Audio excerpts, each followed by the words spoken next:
When we talk about high blood pressure or managing high blood pressure, first thing you will cut down salt or you will be asked to cut down salt. Of course, there is a reason behind, and let's discuss about salt in detail. Salt is made of sodium and chloride, 40% sodium, 60% chloride.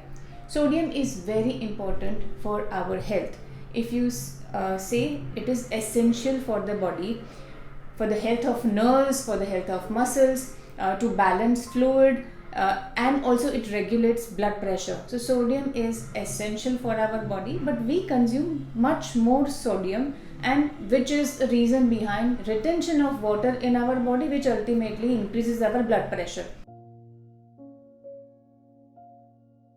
So when we talk about salt and high blood pressure, it is a complicated story, and that's the reason that people usually debate on whether to consume enough salt or reduce salt if you are dealing with high blood pressure. So there are three conditions. One is salt resistance. In this particular condition, people, even if they consume salty food, it will not have too much of an effect on their blood pressure. That means even if they eat chips and junk food, it will not increase their blood pressure too much.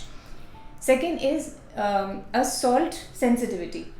Major people fall into this group, that if they eat salty food, their blood pressure will rise, and that's the reason most of the people are asked to reduce food which has more salt. Third is reverse salt sensitivity. This means that BP reduces when they eat salty food. Now this particular condition is rare and it really requires testing. So please do not follow for this at all, and try and reduce salt and see whether it is making effect on your blood pressure or not. Now second question comes, how much salt is enough for the people who are having high blood pressure? According to WHO, World Health Organization, 5 grams of salt, which contains 2 grams of sodium, is required for a day consumption for people who are having high blood pressure. So when we talk about reducing salty food or reducing consumption of salty food, there are few points which we require to consider. One is that salt is hidden in too many things. So there are chances that you miss. Say for example, bread, cereal, they don't taste that much of salty. So we usually miss that there is a salt inside. If you talk about desserts or a sweet stuff, that also can have salt.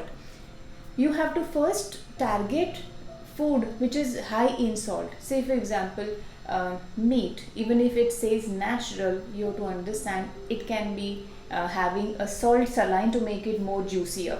So target on cheese, ready to eat soup or meals, junk food like pizza, burger, chips, all the commercial items which is, of course, you find it salty.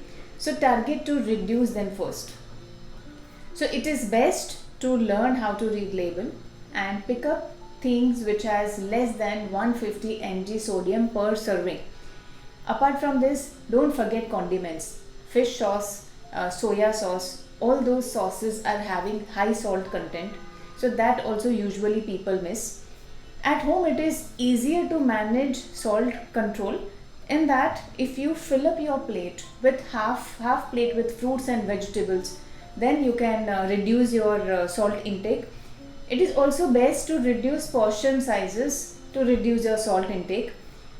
Apart from this, try and adding more flavor to your meal. The flavor can be added by citrus, vinegar, even garlic, ginger adds nice flavor. There are lots of other spices which can add flavor in your food apart from salt.